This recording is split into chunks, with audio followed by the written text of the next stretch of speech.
উপলক্ষে মাইন নেওয়া কি আদৌ শরীয়ত সম্মত? দেখেন, আমাদের চট্টগ্রামে অনেক কিছু রেওয়াজ আছে, সেই চট্টগ্রামে কেন যেখানেই থাকুক না কেন শরীয়ত বিরোধী কোনো রেওয়াজ কিন্তু অ্যাকসেপ্টেবল না। আপনি যে মাইন অর্থাৎ টাকা পয়সা প্রোটোকল নেওয়ার জন্য টেবিল বসানো হয়, এটা একেবারেই সম্পূর্ণরূপে নিষেধ। শরীয়ত নিষেধ, সামাজিকভাবেও নিষেধ। এই জন্য আপনি যখন মেহমানকে দাওয়াত দিয়েছেন, তো মেহমান এসে আপনি দাওয়াত দিয়েছেন আপনার এখানে 4টা খাবার জন্য, কেন খাবেন তিনি? আপনি যে উপলক্ষে তাকে খাওয়াবেন এর জন্য উনি যেন খেয়ে দোয়া করে, অন্তর যেন খুশি হয়। একজন মানুষকে আমি ভালো মন্দ যখন বিয়ের দিন খাওয়াবো, সে এসে খুশি হবেন, বর কনের জন্য দোয়া করবেন।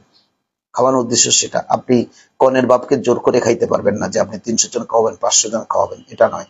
বরঞ্চ কনের বাবা যদি আপনাকে বলে যে আপনি বিআই সাহেব, আপনি আপনার বন্ধু বান্ধব, ছেলের বন্ধু বান্ধব নিয়ে আমার এখানে 100 জন আসবেন, আমার আল্লাহর মধ্যে তৌফিক আছে, কোনো অসুবিধা নেই, আমি খাওয়াতে পারবো। তবে আপনি কয়শো জন যাবেন এটা বরপক্ষ ঠিক করে দিতে পারবেন, এটা কনেপক্ষ ঠিক করবে। কয়জন মেহমান আপনারা আসবেন, আমি কতজন খাওয়ানোর সামর্থ্য রাখি।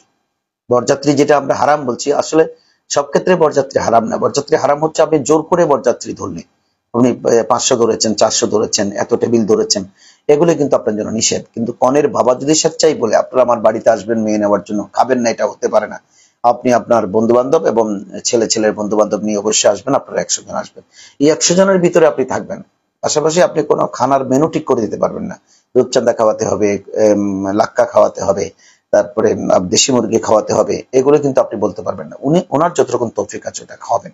তো ওটা খাওয়ানোর ক্ষেত্রে আপনি দেখে দেখে লোক দাওয়াত করবেন। আমরা কিন্তু খুব পয়সাওয়ালা দেখে দেখে দাওয়াত করি, গাড়িওয়ালা বাড়িওয়ালা না। আপনি দেখে দেখে দাওয়াত করবেন কাদেরকে, যে 100 জন আপনি বিয়ে বাড়িতে নিয়ে যাবেন, এদেরকে তাকওয়া পরহেজগারি আছে এরকম মানুষ বা অপেক্ষাকৃত গরিব মানুষ দাওয়াত করবেন। কেন? তারা কিন্তু ভালো মন্দ খেতে পারে না। তারা বিয়ে বাড়িতে গিয়ে যখন ভালো খাবেন, তখন অন্তর তাদের খুশি হবে। হাত তুলে দোয়া না করলে অন্তর থেকে একটা দোয়া আসবে। এই দোয়াটা বর এবং কনের হুকুমের মধ্যে যদি কবুল হয়, তাহলে বর এবং কনের ভবিষ্যৎ জীবন কামিয়াব হবে, তাদের নসলে ভালো ছেলে মেয়ে জন্মাবে। এই হচ্ছে উদ্দেশ্য। তো আপনি মেহমানগুলো যখন ভেবে নিয়ে গেলেন, নিয়ে যাওয়ার সময় আমরা দেখতে পাচ্ছি কি চট্টগ্রামে কিছু রেওয়াজ আপনি বলেছেন যে ক্লাবের মুখে 2টো টেবিল আমরা দেখতে পাই, এখানে লেখা আছে বরপক্ষ, এখানে কনে পক্ষ। টেবিলের উপরে বিভিন্ন রসদপত্র, বিভিন্ন উপঢৌকন রাখা আছে। হ্যাঁ, কেউ যদি বিয়েতে উপঢৌকন স্বেচ্ছায় নিয়ে আসে, দেখা গেল আমি কোনো টেবিল বসাইনি, বরকনে ব্যবহার করবার জন্য কেউ 2টো প্লেট নিয়ে এসেছে, একটা গ্লাস নিয়ে এসেছে, হয়তো দেখা গেল যে 2টো চামচ নিয়ে এসেছে, পরিবারের একান্ত জিনিস এটা নিয়ে এসেছেন, সেটা কিন্তু আপনি হাতে হাতে অ্যাকসেপ্ট করবেন, রেখে দেবেন বর এবং কনের জন্য। কোন আত্মীয় যদি মনে করে যে আমি বর এবং কনেকে কিছু গিফট করব, এটা কিন্তু অসুবিধা নেই। এটা রাসূল করিম সাল্লাল্লাহু আলাইহি ওয়াসাল্লাম মা ফাতেমা জাহরা রাদিয়াল্লাহু তাআলা আনহাকে যখন শাদী দিয়েছিলেন, ইনার ঘরের প্রয়োজনীয় সব জিনিস রাসূল উপঢৌকন দিয়েছিলেন। এটা যৌতুক নয়। যৌতুক হচ্ছে আপনি দাবি করলে, আপনি দাবি করেছেন ফুল ফার্নিচার দেবেন, আপনি দাবি করেছেন মানে আমাকে একটা টেলিভিশন দেবেন, একটা ফ্রিজ দেবেন, এগুলো কিন্তু যৌতুক। কিন্তু বাবা যদি মনে করে যে না, আমি মেয়ে এবং ছেলে ঘুমাবার জন্য একটা খাট দেবো, অসুবিধা কি আছে? উনি তো এটা উপঢৌকন দিয়েছেন, এটা বিয়ে বাড়িতে নিয়ে আসবার দরকার নেই। এটা আপনি পরে বা আগে তাদের বাড়িতে পাঠিয়ে দেবেন, এটা ওদের কোনো ডিমান্ড নেই। এটা আপনার উপঢৌকন, আপনি ঘরের প্রয়োজনীয় জিনিস পাঠাতে পারবেন। ঠিক আছে, আপনি ওটা যদি কোনো আত্মীয় স্বজন দেয়, আপনি অ্যাকসেপ্ট করবেন। কিন্তু আমাদের চট্টগ্রামে টেবিল বসিয়ে ওখানে কাগজ একটা নিয়ে লোক একটা বসিয়ে দেওয়া হয়, তখন জনাব মোহাম্মদ কলিমুল্লাহ 1000 টাকা, জনাব মোহাম্মদ রহিমুল্লাহ 500 টাকা।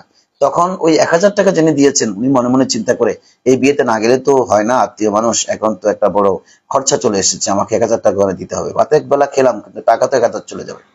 এই যে মনে একটা কষ্ট নিলেন, আপনি তো একটা মানুষকে কষ্ট দিয়ে আপনার ছেলে মেয়ের বিয়ে করাচ্ছেন, এটা কিন্তু একেবারে ঠিক না। আপনি কোনো টাকা কেন নেবেন? আপনি কি হোটেল খুলেছেন এখানে? হ্যাঁ, আপনি যদি গরিব হয়ে থাকেন, আপনি যদি একান্ত আপনার টাকার প্রয়োজন হয়, আত্মীয় স্বজন যদি আপনাকে হেল্প করতে চায়, হেল্প করবে।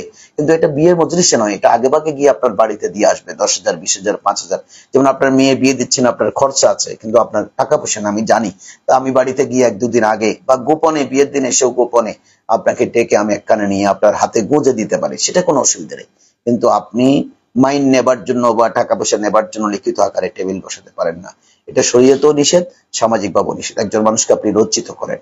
সুতরাং এটা একেবারে খারাপ একটা রসম। এই রসমটা আমাদের চট্টগ্রাম থেকে অচিরেই বাদ দেওয়া দরকার। চট্টগ্রাম আসলে এগুলো কোত্থেকে এসেছে আমরা জানি না, এই রসমগুলো আমাদের বাদ দেওয়া খুবই জরুরি। ধন্যবাদ আপনাকে একটি সুন্দর প্রশ্ন করার জন্য।